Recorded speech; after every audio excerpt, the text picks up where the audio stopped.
Hello, everyone, and welcome to Different Stages Radio. I'm your host, JJ, broadcasting in Vancouver, British Columbia, Canada. And my guest today, you know him from his early beginnings in Seance to co-founding Witchery and The Haunted, who are about to release their first album in 8 years, Songs of the Last Resort, on May the 30th on Century Media Records. Please welcome my guest, Patrik Jensen. Jensen, how are you? I'm fine. You forgot Canadian expat also. Well, I was going to I get grew up in get to Canada. that. Yeah, you spent a number of years in Edmonton. Yes. On that Yes. topic, quickly though, I was curious. Do you have Canadian citizenship? I do not. But I don't know, I have maybe 20 cousins and stuff still in Edmonton, so we're still connected. Very good. But yeah, you were there until you were 10, correct? Yes. So you must have some fond memories. So clearly, you went to school for a while, so you're fairly up to speed on your Canadiana. Yeah, I mean, we played Edmonton twice, I think, throughout the years. It is a bit far to get to Edmonton when you're on tour, but I've made it there twice, and yeah, it's cool. My uncle took me everywhere where I used to go to school, and the old house, and super cool. But probably a little bit surreal at the same time after all that time going back and putting the pieces together. Yeah, both our old house and the school were much smaller than I remember them, but then I was also a wee lad back then. 487 years ago, something like that. Yeah. So now it's been 8 years since the last record, since Strength in Numbers. What's going on? What was going? It's not that you haven't been doing anything, but it's been an 8 year gap. Yes. So this is a long answer. You can edit out whatever you want. But we've never taken a break. We've always been wanting to write the next album. Um, Ola has always had new material because he has his YouTube channel. He demos stuff all the time, and he has to write stuff every week. Um, Jonas was feeling burnt out from writing two At the Gates albums on his own. His twin brother was in the band. Anders is back now, but yeah, so he was burnt out from that. Um, I didn't know at the time that I was. See, when the Haunted started out, we were a rehearsing band. We were a rehearsing band for much longer than the other of our, Gothenburg peers. So that's how we write our music. The kind of thrash we play, it kind of leans forward. It needs that live feel to it to make it feel appropriate to the genre.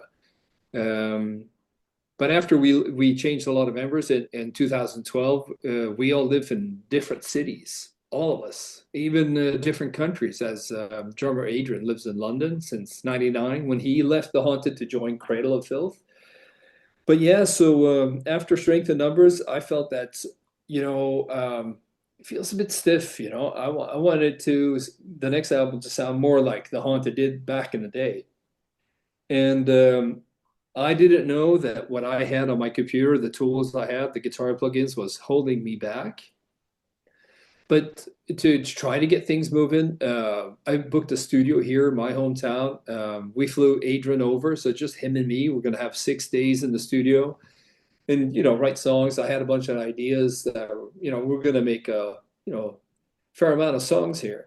So we had everything set up. We went back to my place. He was crashing on my couch. We were going to start fresh the following day. Adrian comes down with a tummy bug and he's wiped out for 3 days. And then on day three, of course, I get it because that's how tummy bugs work. Yeah.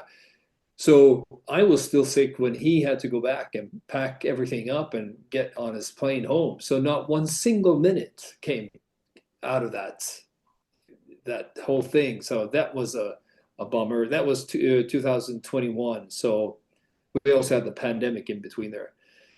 But in 2018, I started working as leading a guitar team at a company that makes guitar plugins.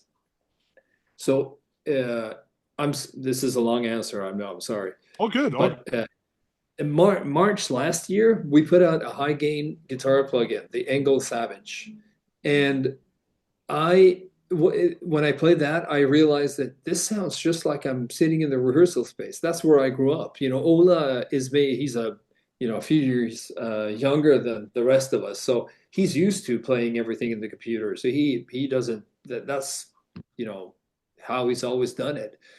But all of a sudden, it felt like home. I could get everything out of my right hand that I want. So between March last year and the end of summer, so what is that, 6 months? I had written 11 songs for this album.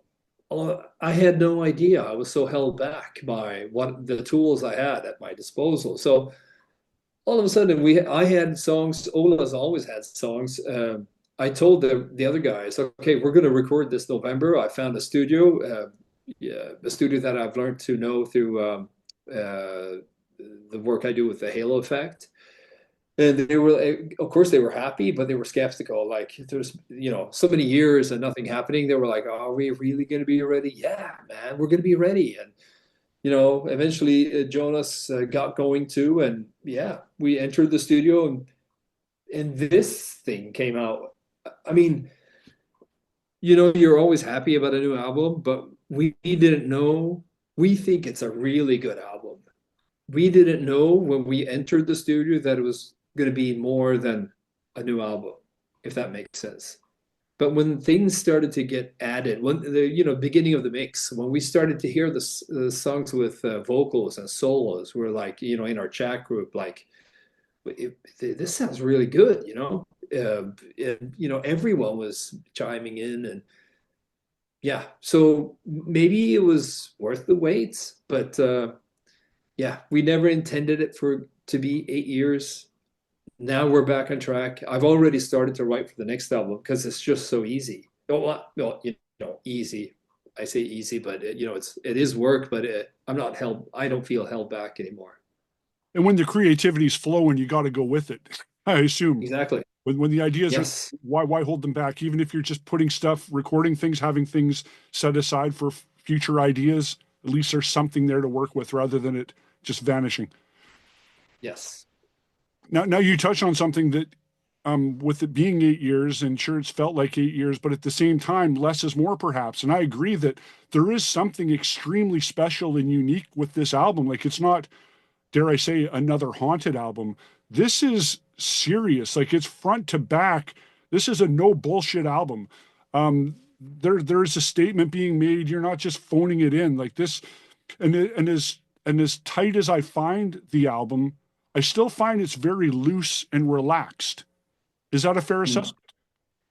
Yes, because as a music fan and of course a metal fan, I do a lot of thinking about what I think today's metal productions. So you need to stop me if I digress too much Oh, here, no, no. because this is Appreciate the insight. something I I love think the a lot insight. about.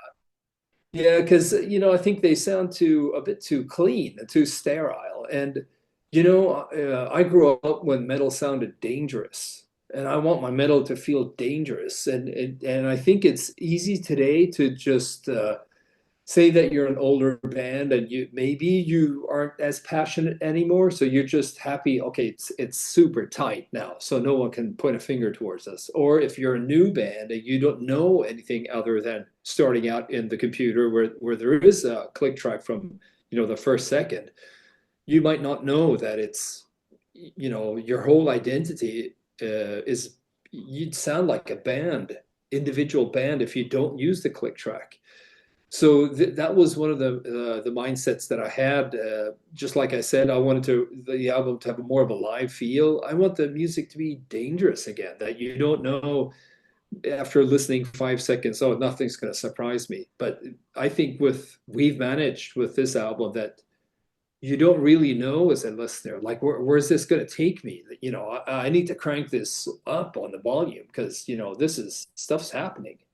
And it doesn't sound clinical, and it sounds like something that Yes. can be replicated live. And that's something too with new bands. I find it's like, yeah, your album may sound really slick and precision, but when it comes to you needing to replicate this live, it's just not going to happen. No, Or, I or, it agree. sounds, And or it sounds very cold. yes.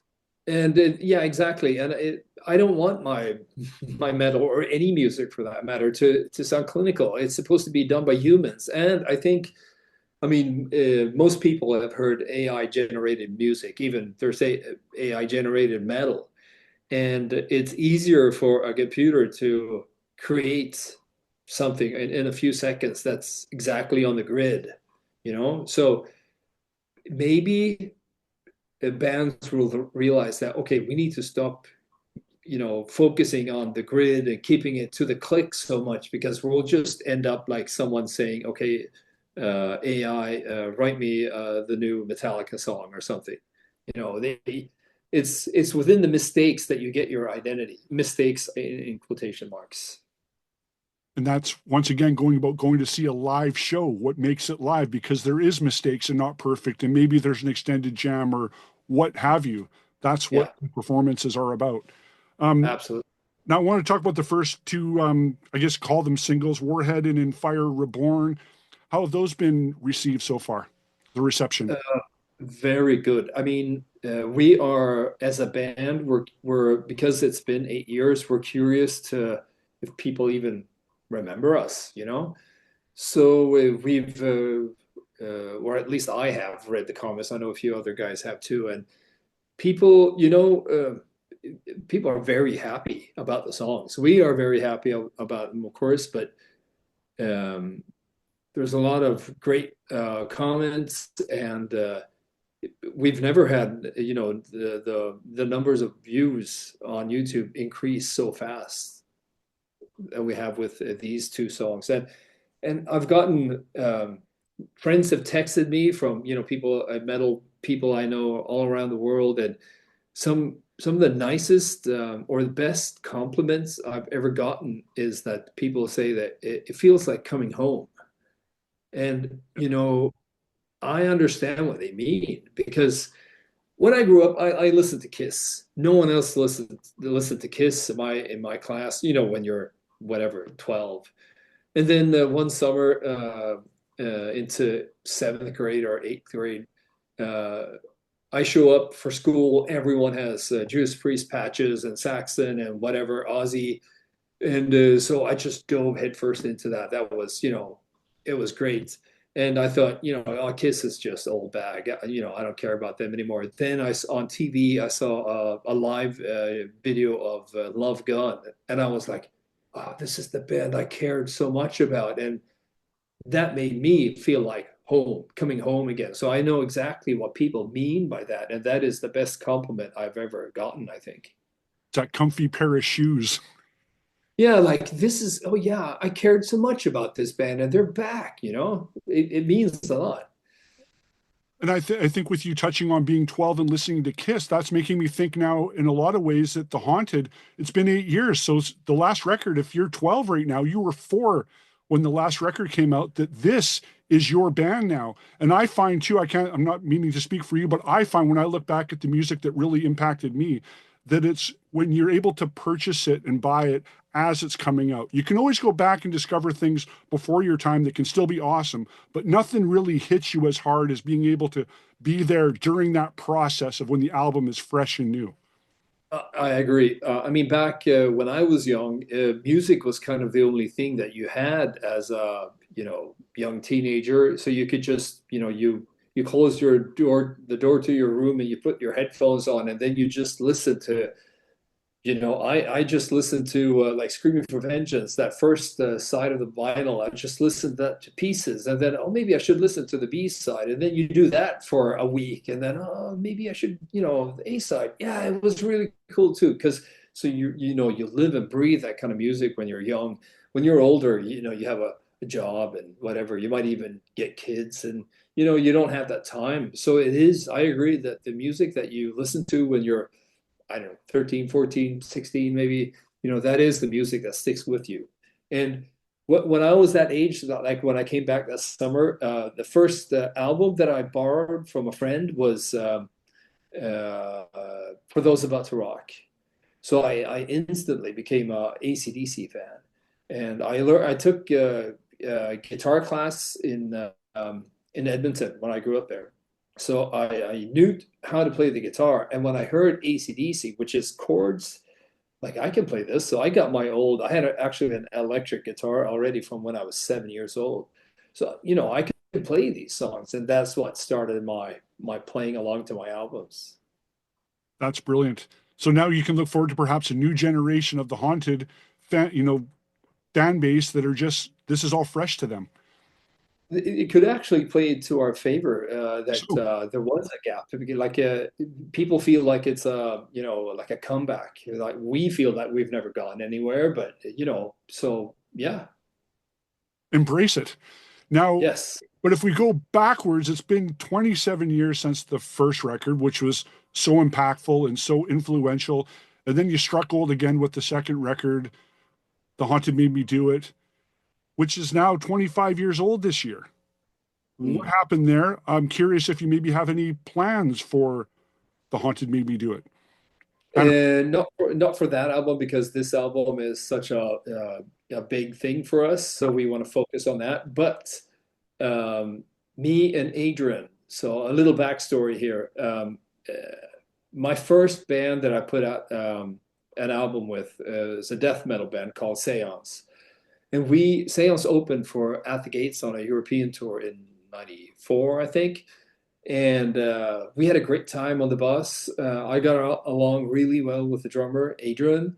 And so I up and moved to Gothenburg, and I wanted to, with the uh, intent of starting a band with him, and he wanted to do that too. But that was when they put out Slaughter of the Soul, so they were always away. So I moved down there New Year's Eve, actually, 95, 96, and he was away all the time.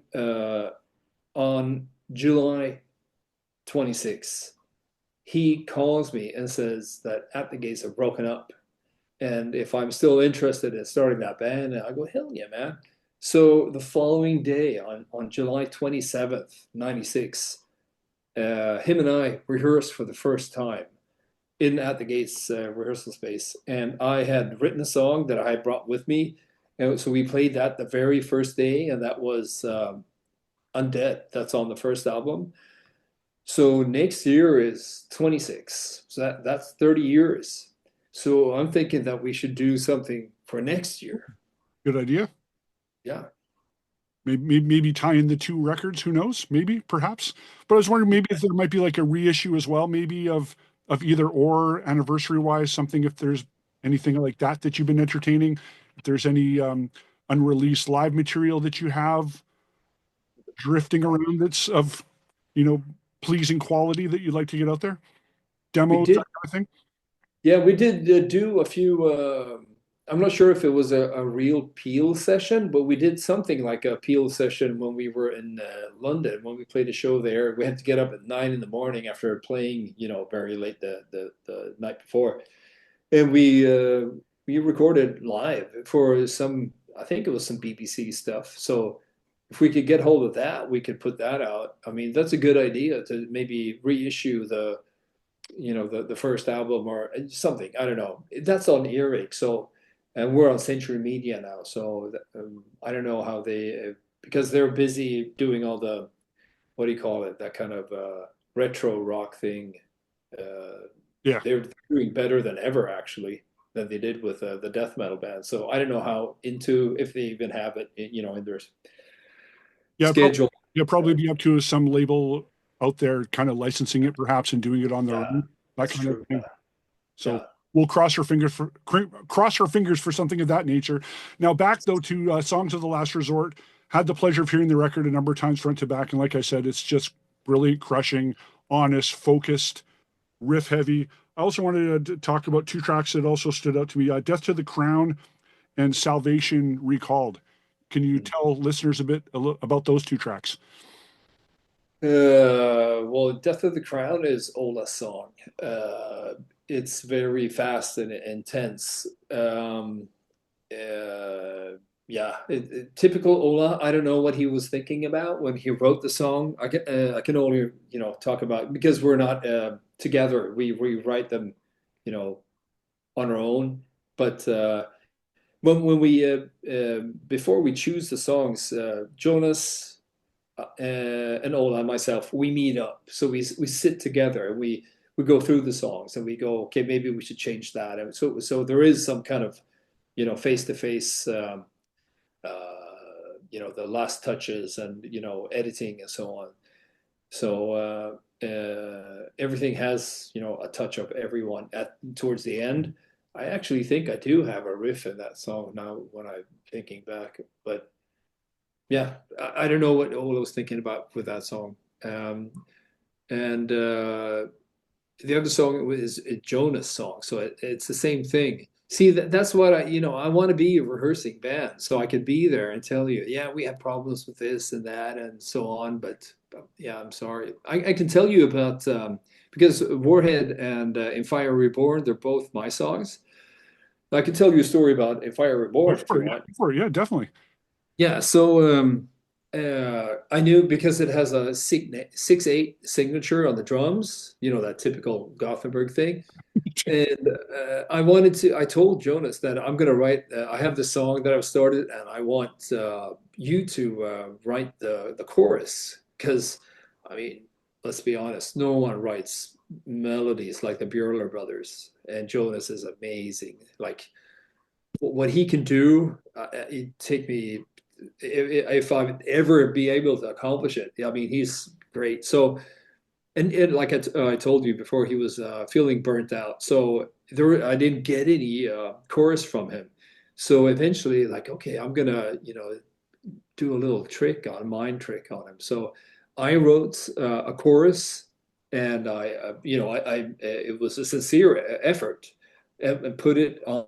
And I sent it to the band. Okay, so this is how it's going to be. And then I think it just took a day or something. And then Jonas wrote in the chat, like, I have an idea for that chorus. Like, okay.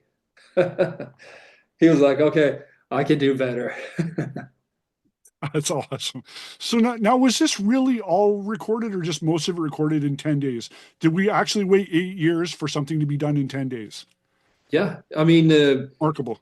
yeah. I Like was the to the Sabbath album, the debut Sabbath, I think, was done in less than a week or about a week.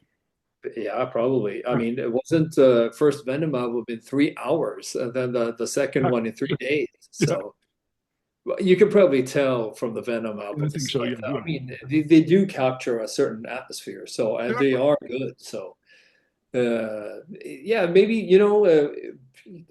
touching again on that subject that we had, the things get too sterile. That if you have too much time, then what is the saying? Idle hands. You have too much time, you start touching up things that don't need to be touched up. Yeah. You start second guessing. Yeah.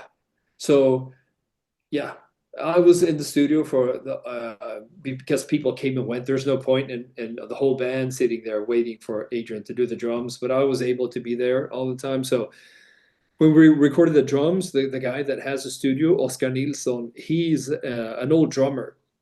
So he was able to, like he produced the drums, his playing, like try this and do that, and maybe lean in a bit more. So he really got the best out of Adrian.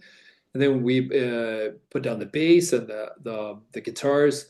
I think Ola's done the best solos he's done so far. Actually, incredible solos. And then for the vocals, Marco lives in Stockholm, and vocals you could record basically anywhere. So there was no point in having, paying for the studio just for him. So he usually records with this guy that had for the two last albums. But that guy had moved from Stockholm, so we needed to come up with a solution. And I was thinking, or we were talking within the band that maybe he can record in Ola Studio, what you see on the YouTube channel. But being a singer, your instrument is your body, and it's difficult to take feedback from a guitarist sitting lean back and with his arms folded, and you could do that better. Like, yeah, that doesn't work with Marco. So I was thinking, like, who can we get to record it? Who's in Stockholm and so on. So I came up with this idea to ask Bjorn Speed from Soilwork, because he's an awesome guy, and he respects Marco and Marco respects him. They've known each other since forever. Um, Bjorn is a good guy with communicating.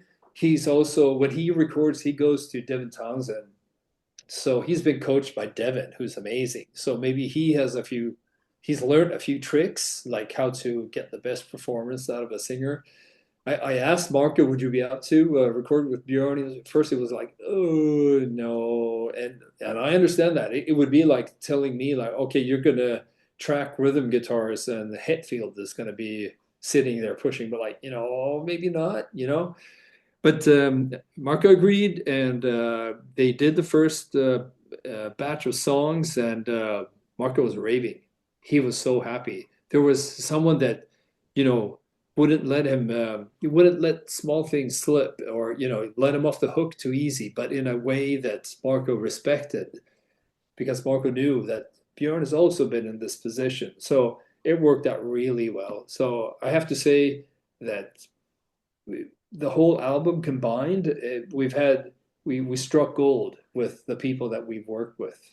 Same with the producer, Jens Bogren. So yeah, I think we had the songs, we had the ability to record it, and the people around it to make this great album. No, you have definitely something very special with this record for sure. Songs of the Last Resort. Now to have Bjorn, yeah, do that extra complimentary kind of friendly push to just get that out of Marco, and Marco delivers on the record as everyone else does on the album. Just to switch gears for a moment, you dropped a line about the Halo effect earlier, and that you had done a run with them, I believe, a couple of months ago, correct? Yeah, I've played all but the very first show I've Yeah, played with. that's crazy. So, do you have any current plans of doing future shows? And if so, that must be a challenge because now you're starting to book haunted dates as well. Yeah, well, I've been doing so many interviews, so I don't know if I told you this already, so please stop me Yeah, if I no, have. fair enough. Here in Europe, festival season gets booked when the previous festival season is over. So, say September to November, that's when you book for the next year. Um, so when we put out the Warhead single, almost no one knew that we had a new album coming. So the festivals were fully booked for this year. And so our festival season for this album will be 2026. Okay. But Halo released an album in January, and we did the European tour for that, and it went amazing. It was our first headline tour, and you know, between 1,000 and 2,000 people every night. It was almost sold out everywhere.